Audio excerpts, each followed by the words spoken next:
Bismillahirrahmanirrahim. Alors, dans cette série 4, on va faire la correction de cette série. On va commencer avec l'exercice 2. Alors, dans cet exercice, on vous dit que les systèmes de vecteurs propres phi n forment une base orthonormée. Alors, ce système, comme j'ai dit ici, forme des vecteurs propres de h, c'est-à-dire h phi n égale en phi n avec en, la valeur propre de h. Alors, on peut construire avec ces vecteurs propres alors ce qu'on appelle des opérateurs.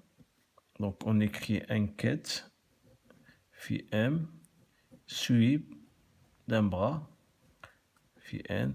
Alors, avec cette construction, on obtient un opérateur ici, donc on l'appelle umn. Mais on peut extraire et construire également, non pas un opérateur, mais un nombre, en inversant cette écriture, c'est-à-dire en écrivant un bras, par exemple m ici, puis une quête, et nous obtenons un nombre.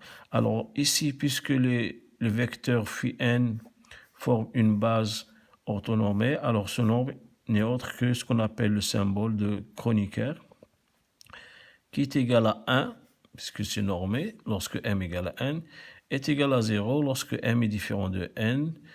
Ça veut dire que les phi n sont orthogonaux. Voilà. Alors, notre question de cet exercice, c'est de calculer U dagger m n.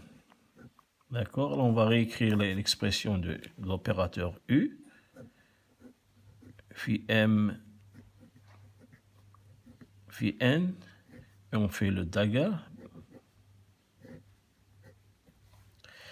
Alors, par définition, la chose qu'on a déjà vue au cours, alors l'adjoint, le dagger, c'est-à-dire l'adjoint du bras, c'est un quête, et il change sa position, il est en deuxième position, il devient en première position, donc ça va devenir un quête, phi n, et l'adjoint du quête, c'est un bras, et puisqu'il est en première position, il devient en seconde position, phi m, et ça, c'est par définition.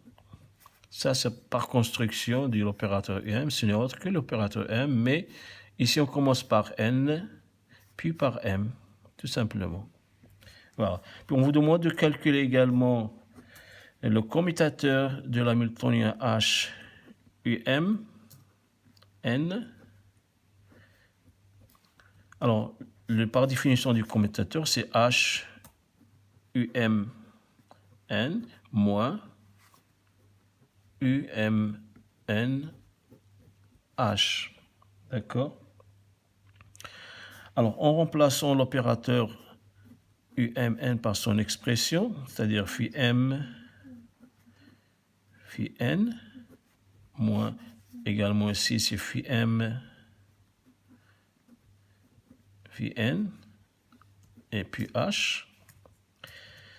Et puisque les phi n forment des vecteurs propres de h, c'est-à-dire h phi n égale à en phi n, alors on écrit également l'adjoint de cette expression, c'est-à-dire on obtient ici le vecteur quête phi n devient un bras, le h il devient h dagger, mais puisque h est hermétique observable, il reste le même. La même chose de ce côté, le quête devient un bras, et le n devient son complexe conjugué, mais puisque sont des valeurs propres de l'observable, les valeurs propres sont réelles, donc ils ne changent pas. Et voilà, on applique cette expression ici pour cela. Donc nous obtenons ici, c'est en phi m phi n moins phi m phi n en. Alors ici, c'est m, c'est pas m. Alors puis on va mettre en facteur de ce terme-là, moins en,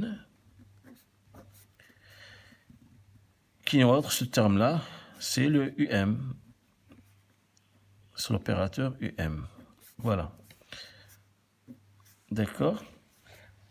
Alors, comme deuxième question de cet exercice, on vous demande de calculer le U d'Agar MN U P Q. Alors, on vient de calculer au début que le U d'Agar UMN, c'est le U N M. D'accord? Et le U, donc ça reste le U, donc pour le moment, PQ. Alors, en deuxième lieu, on va remplacer l'expression de UM, c'est-à-dire le phi N, phi M,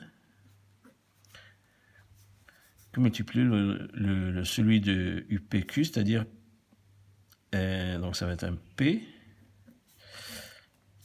et puis un Q. Voilà. Alors, ce terme-là, ça c'est un produit scalaire, puis ça c'est phi, excusez-moi, c'est phi Q. Phi P, phi Q. D'accord? Alors, ce terme-là, par définition, on l'a déjà défini, ça c'est un produit scalaire, c'est delta Mn. Ici, c'est un delta Mp. Un delta Mp, donc c'est phi n delta Mp phi Q. Et c'est un nombre, donc on peut le mettre là où on veut, donc on va le mettre de ce côté-là. Et nous obtenons ce delta Np phi n phi Q. Et phi n phi Q par construction, c'est le U. Donc c'est delta Np U. Alors ça commence par N et puis Q. Voilà le résultat du monde. Alors, troisième question de cet exercice, on vous demande de calculer la trace de U, M, N. Alors, par définition de la trace, c'est prendre cet observable, cette matrice, et la mettre entre les vecteurs quête, vecteurs de base, qui sont ici les phi. Et il faut mettre le même indice ici et faire la sommation sur K. C'est la trace, c'est la diagonale de la matrice, si vous voulez. Sommer les éléments diagonaux de la matrice. D'accord?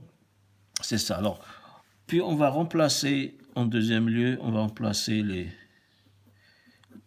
l'opérateur K par son expression, c'est phi M, phi N, phi Q. Voilà. Alors, la même chose par définition de ces vecteurs propres qui se forment une base orthonormée. Donc, c'est un delta. Donc, ici, c'est un delta. Donc, sommation sur K.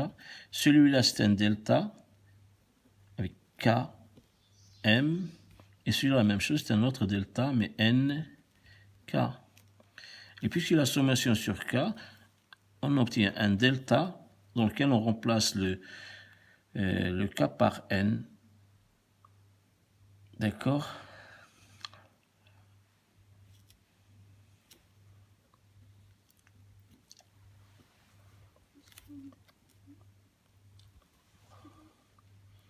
Voilà.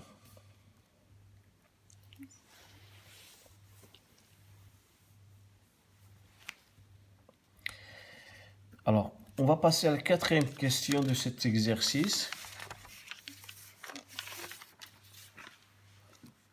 dans lequel on vous demande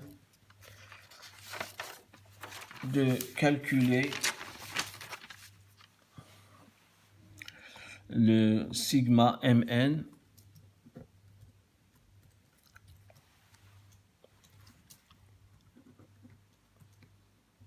U M N et de montrer que cela est égal à A. Alors pour cela, on va définir tout d'abord le AMN, l'élément de matrice.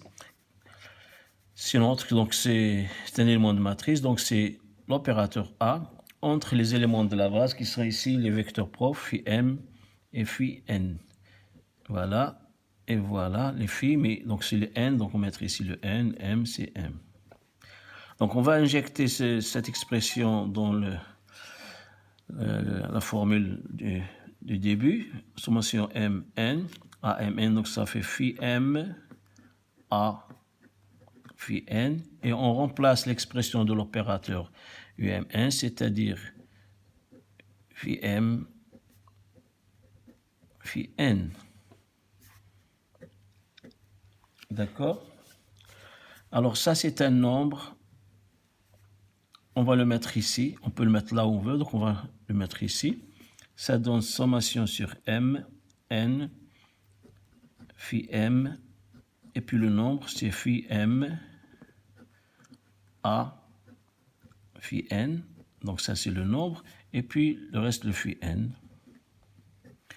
Alors, faisons la remarque suivante, c'est que vous avez une double sommation, ça veut dire 2 sigma, sigma sur m, sigma sur n. Alors, on va sommer les sigma sur m à part, puisque le sommation avec les termes qui contiennent le m, et un autre sigma avec les termes qui contiennent le n. Donc, on aura un 2 sigma m, phi m,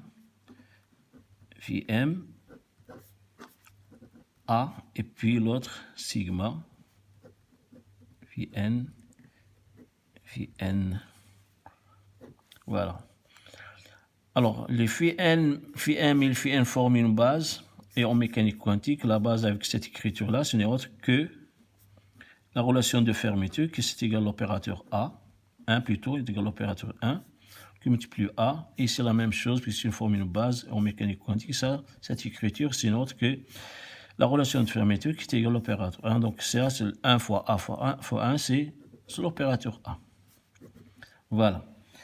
La deuxième question de cet exercice, c'est de calculer la trace. Donc ça, c'est la première chose. La deuxième chose, c'est calculer la trace de A U égale UMN. Alors, par définition de la trace, toujours, c'est la sommation sur K, puis les éléments de la base, phi K, A, U égale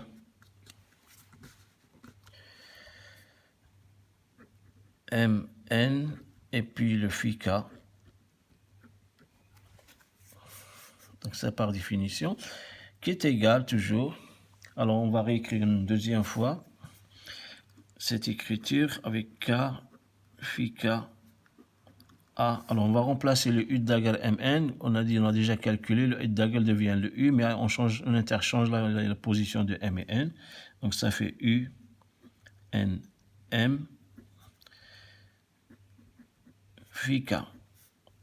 D'accord?